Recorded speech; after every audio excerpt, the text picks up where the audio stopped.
So we went over the top starting rotations in the major leagues going into 2021.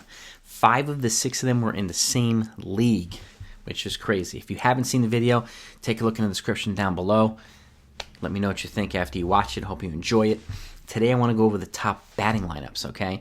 And I'm going to go for my top 5, but I have a tie for 5th as well. So there's going to be 6 total batting lineups. And I will unfortunately have to leave out a couple teams, but I'll mention them at the end. And, other teams could make this top 5, but these are my top 5 or top 6, in my opinion, based on what they have and what they've done so far, and with the ability to, hope if they all stay healthy, obviously, and produce. I think there's some damage to be done. I feel bad for the baseballs this year. So, with that said, tie for 5th, Toronto Blue Jays. George Springer. I'm looking at my baseball book. You got Marcus Semien now. Bo Bichette. Teoscar Hernandez. Vlad Jr. Kevin Biggio. Who else do we have here? Lourdes Gurriel. Ronald Tellez. And looks like, what is that, Danny Jensen? I think he might be the catcher. But that is a pretty ridiculous batting lineup. And a lot of young players. They added 2 really, really potent bats in Springer and Semien this offseason. Springer being their center fielder, who's probably might lead off for them. But anyway you look at it, that's a pretty well balanced lineup. A lot of right-handed power. They did made some additions on the pitching front too, which they needed to do, but they made some pretty monumental additions on the offensive side. And I think they're going to be one of the obviously the top teams in the American League East and most likely the American League. They can compete for the division title this year. I have them tied with the Atlanta Braves for 5th. And what do we have here? Ronald Acuna Jr., obviously, of course, one of the most dynamic players, young players in all of baseball. Freddie Freeman, one of the top first basemen. And you've got Marcell Ozuna, who they brought back. Travis d'Arnaud, the catcher. Ozzie Albies. You've got Dansby Swanson, their shortstop, who's finally kind of come into his own after a couple of years. Austin Riley at the third base. And Christian Pache. I apologize if I'm not pronouncing it right, but that's a pretty solid lineup. And there is talk about them potentially acquiring a third baseman like Chris Bryant in a trade, which would definitely keep him in the top 5, but it might move him up. And if they do, they do. But this is plenty a potent offense to get them to the playoffs. And with the additions they've made on the pitching front and the bullpen, they have the ability to go pretty far this offseason. So they're tied for 5th. 4th place, the Yankees. We've got DJ LeMahieu at 2nd. You've got Judge, Aaron Hicks, Luke Voit, Giancarlo Stanton, Labor Torres, Clint Frazier, Gio Urshela, and either Gary Sanchez or Kyle Higashioka. That's another pretty potent lineup too. And they've got a lot of young depth on the back end too. A lot of position players. You got Miguel Andujar off the bench, and they just brought in some guys recently too, like the last week or so. Derek Dietrich, who can compete for a spot, maybe on the bench. Greg Allen, who can compete for a spot. There's been talk about them bringing back Brett Gardner, but we don't know that's going to happen yet. But either way, this is a powerful lineup. If they stay healthy, they're going to do a lot of damage. They really are going to do a lot of damage. So, but again, they have to stay healthy. I would have them higher, but there's been too many issues, particularly with Judge and Stanton, and recently we had, Aaron Hicks, and we've had a lot of guys hurt. So the Yankees have been decimated with injuries, and I'm really impressed how they've still performed over the last 2 or 3 years with all the injuries that they've had. I got to give it to them. I'm not saying it as a biased Yankee fan with the old Yankee Stadium right behind me. That's just the reality. They've performed well despite having a boatload of injuries. So, but they're number 4. Number 3 is the Chicago White Sox. Another young, up-and-coming, potent lineup. You got Tim Anderson, former batting champ. Who else do we have here? Let me look at here. Yasmani Grandal.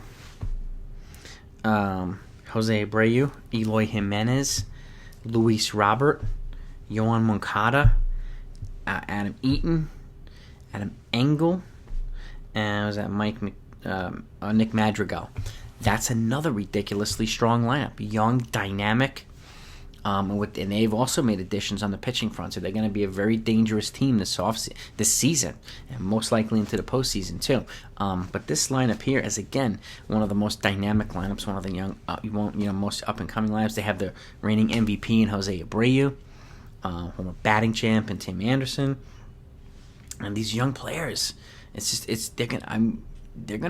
they're gonna be. Well, I do think they're the favorite in the American League Central. So I think the Twins will be competitive. They will, give them a run for their money. I think the Indians are slightly behind, but you never know what can happen. You really never know. But I think the White Sox are far and away at least the number 3 or in the top 3 batting lineups. Number 2, San Diego Padres. I mean, what do we have here? Trent Grisham, Fernando Tatis Jr. Obviously, you just signed to that $340 million extension. Congratulations, man. That's a boatload of money. Manny Machado, Eric Hosmer at the first base. You got Tommy Pham.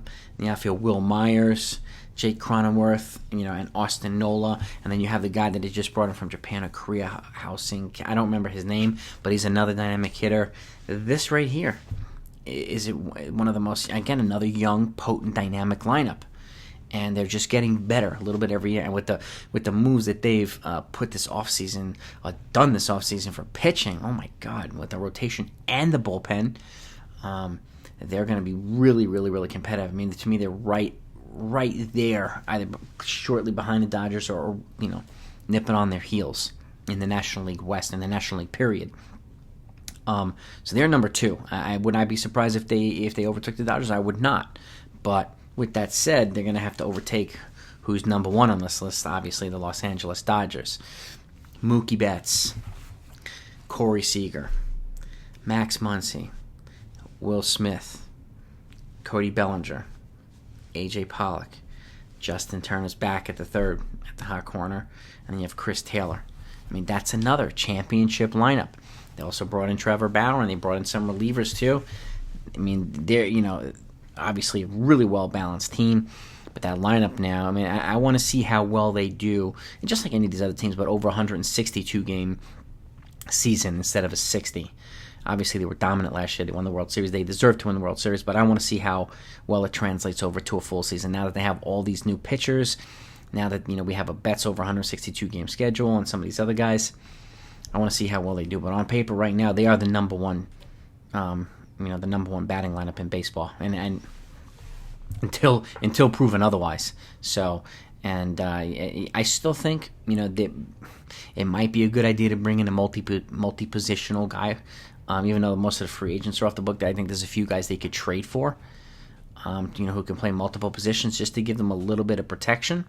Their depth is a little bit more deeper on the pitching end than it is on the offensive positional player end in terms of backup players, but I think they can make some trades. But this lineup is just absolutely ridiculous. And if they stay healthy, they're going to rake. They're going to drive in runs. They're just going to do everything. So they're number 1. So again, who do we have here? Tied for 5th, Toronto and Atlanta. 4th place, the Yankees. 3rd place, Chicago White Sox. San Diego in 2nd, and the Dodgers in 1st. I could have added the Mets. I could have added the Angels. I could have added the St. Louis Cardinals with the addition of Nolan Arenado. With the Mets, the addition of Francisco Lindor and James McCann. I mean, they're right there. And the Angels, I mean, they made a little bit more additions on the pitching side, but anything with Mike Trout, and then you have Ohtani, you have Rendon, and if hopefully Joe Adele will stay healthy and come in and perform, they're knocking on the door. But I think they need another bat. Obviously, I didn't mention Pujols as well, and he's still a really good player going into his 200th year in baseball. So it looks like it's going to be his last year coming up, and he'll probably retire into a definitely guaranteed first ballot Hall of Fame career. So these are my lineups. Let me know what you think. I'm going to go over the best bullpens next because I think that's another good area to discuss. And there's a lot of good bullpens, and teams have made some pretty good additions this offseason too. And the relief market is pretty deep. And there's still a couple guys out there. I mean, Trevor Rosendahl just signed with the A's to replace Liam Hendricks as their closer. But there's still a couple guys out there. So take a look at that. You're not going to want to miss it. So if you haven't subscribed yet, make sure you do so. Make sure you hit the notification so you don't miss it when it comes out. And if you enjoy the videos, please hit the thumbs up. It's really, really helpful to the channel, its growth. So I appreciate your support one way or another. Have a great week, and I will talk to you next time.